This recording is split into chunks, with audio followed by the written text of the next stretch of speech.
اعوذ باللہ من الشیطان الرجیم بسم اللہ الرحمن الرحیم۔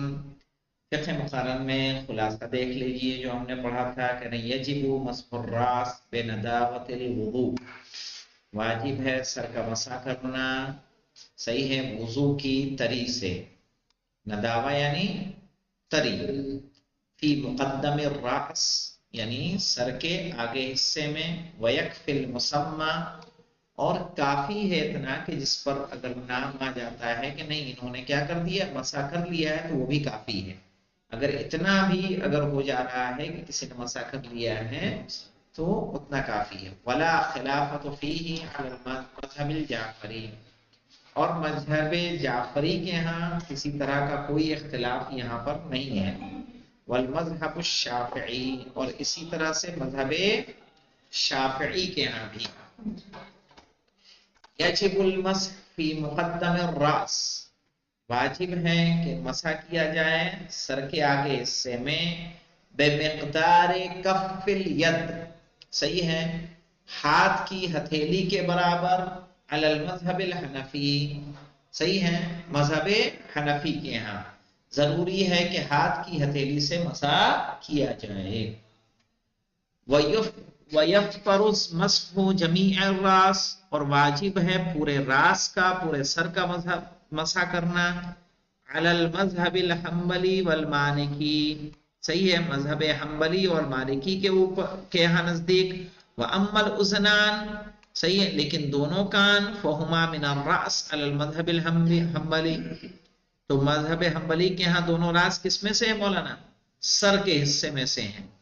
فَيَجِبُ مَسْحُهُمَا عَلَى هَذَا الْمَذْهَبِ، تو ان کے یہاں بھی مسح کرنا کیا ہے، یعنی ان کانوں کا مسح بھی کرنا کیا ہے، اس مذہب پر واجب ہے، یعنی مذہب حنبلی کے یہاں۔ اسی لیے میرے خیال سے کانوں پہ ایسے کرتے ہیں کہ نہیں کرتے ہیں۔ یجب مسح الرجلین من الاصابع الى الکعبین، صحیح ہے، واجب ہے دونوں پیروں کا مسح کرنا کعبین تک، انگلیوں سے، علی المذہب الجعفری، کس کے یہاں مولانا؟ امامیہ کے یہاں، مذہب جعفری کے یہاں، صحیح ہے نا۔ یجب غسل الرجلین علی المذاہب الاربع، اور پیروں کا دھلنا واجب ہے کن کے یہاں مولانا؟ چاروں مذہب کے یہاں، صحیح ہے، پیر دھلا۔ یجوز المسح علی الخفین عند الضرورہ بلا خلاف، اور موزے وغیرہ پر مسح کرنا جائز ہے ضرورت کے تحت، کسی مجبوری کے تحت، بلا خلاف، اس میں کسی بھی مذہب میں کوئی اختلاف نہیں ہے، یعنی چاہے وہ اہل سنت ہوں، ان کے چاروں مذہب ہوں، یا شیعہ اثنا عشری ہوں، سب کے یہاں مجبوری کے حالت میں، مثال کے طور پر مولانا ممکن ہے آپ جنگل میں آپ ہوں، صحیح ہے، دریا کے کنارے آپ وضو کر رہے ہیں، آپ کو یہ بھی خطرہ ہے کہیں شیر نہ آ جائے، کوئی جنگلی جانور نہ آ جائے، تو اب پتہ چلا آپ کیا کر رہے ہیں، موزہ اتار رہے ہوں، چڑھا رہے ہیں، اسی میں کیا ہوا، کوئی آیا اور اس نے آپ کو نقصان پہنچا دیا، اسی لیے کہ جلدی سے مسح کرے اور وہاں سے نکل جائے، سمجھے نا، ضرورت کے تحت، ایسے نہیں حالت اختیار میں نہیں۔ میں نے بہت سے بڑے بزرگوں کو دیکھا ہے کہ جن کے پاس تھوڑے پیسے ہیں، ان کو ٹوکا بھی ہے میں نے اس طرح سے مسائل میں، تو کہ موزے ہی پہ مسح کر لیا انہوں نے، اٹھائی نہیں، زحمت ہی نہیں اٹھائی، عام حالات میں جائز نہیں ہے کہ مسجد میں آئے اور موزہ نہ اتارے، اوپر ہی سے مسح کر لے، کر سکتا ہے کب؟ عند الضرورہ، ضرورت کے تحت۔ کہہ رہے ما هو الدلیل علی کفایت مسمى المسح فی مسح الراس، کیا دلیل ہے مولانا کہ صرف اور صرف انسان سر کے مسح میں اتنا مسح کر لے کہ جو کافی ہو، کیا دلیل ہے؟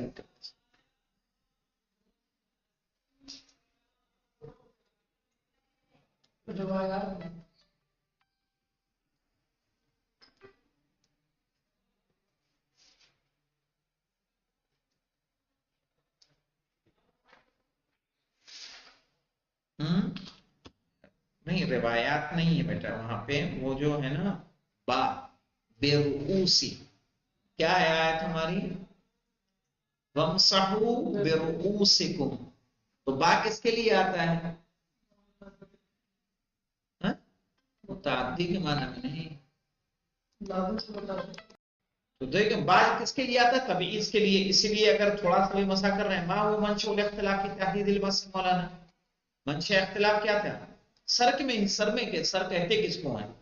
کتنے مقدار کو سر کہا جاتا ہے، اسی میں اختلاف تھا۔ ما هو الدلیل علی وجوب مسح الرجلین، کیا دلیل ہے مولانا دونوں پیر کے مسح کے لیے؟ یاد نہیں؟ دونوں پیر کا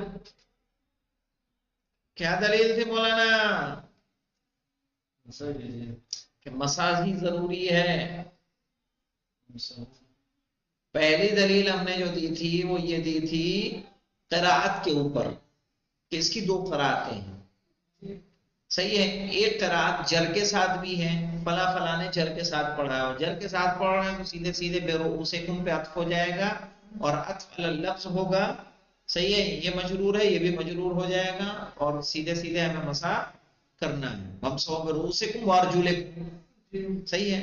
لیکن جن لوگوں نے نصب کے ساتھ پڑھا وارجلکم تو ہم کہیں گے کوئی نہیں، برؤوسکم کا محل کیا ہے مولانا؟ مفعول بہی ہے۔ کل مجرور منصوب، ہر مجرور کیا ہوتا ہے؟ منصوب۔ وامسحوا برؤوسکم، وامسحوا کیا کر رہا ہے؟ صحیح ہے۔ تو اب اس سے دلیل کیا ہے مولانا؟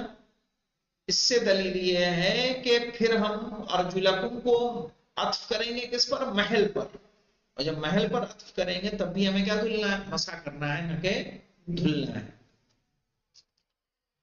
جن لوگوں نے مجاورے کی دلیل دی ہے کہ مجاورے کی وجہ سے کیا ہوگا، اس کو مجرور پڑھا جائے گا، ہم کہیں گے اور نہیں، انہوں نے کہا ورجلکم منصوب ہے، ایدیکم بھی منصوب ہے، وجوہکم بھی منصوب ہے، اور جو منصوب ہے اس کو دھلا جاتا ہے، نہ کہ کیا کیا جاتا ہے؟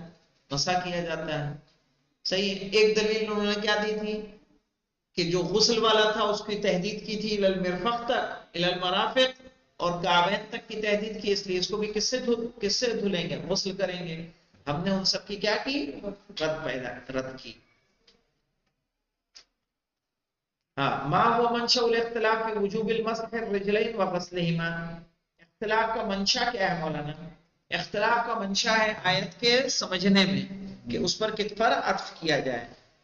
اشرح التنازع المتواجد بین العاملین فی آیت الوضوء، صحیح ہے۔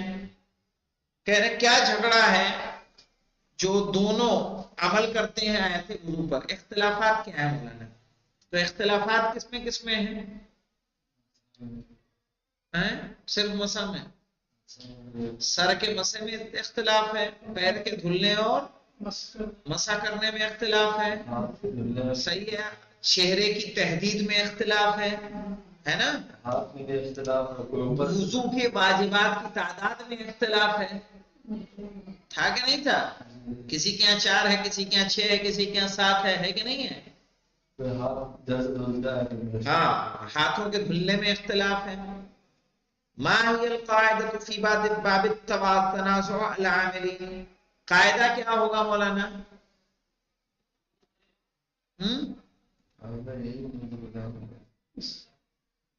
قاعدہ ہم نے کیا کہا کہ جب روایتیں، ایک تو یہ کیا ہے، روایتیں جو ہیں آیت قرآن، چونکہ روایتیں جتنی بھی ہیں غسل کے بارے میں وہ کیا ہے؟ خبر احاد ہیں، اور خبر احاد سے آیت قرآنی کی جو حکم صادر ہو رہا ہے اسے نسخ نہیں کیا جا سکتا، روایت اپنے مقام پر رہے گی، آیت اپنے مقام پر رہے گی، صحیح ہے۔ اور اس طرح سے یہ درس ختم ہوتا ہے۔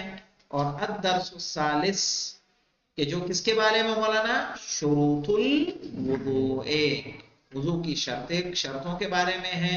الاختلاف فی شروط الوضوء، کہہ رہے اختلفت الآراء بالنسبة الى الشروط التي تلعب دورا في صحة الوضوء، کہہ رہے ہیں اس کے شروط کے بارے میں لوگوں کی آراء مختلف ہیں کہ جو ایک اہم کردار ادا کرتی ہے کس کے بارے میں؟ وضو کے صحیح ہونے میں۔ وتفصیل الاختلاف بما یلی، اور اختلاف مندرجہ ذیل چیزیں ہیں۔ المذاہب الاربعہ، یعنی 4 مذہب کیا کیا کہتے ہیں، اور اس کے بعد ہماری کیا رائے ہے اسے ہم لوگ انشاءاللہ جانیں گے۔ والحمدللہ رب العالمین۔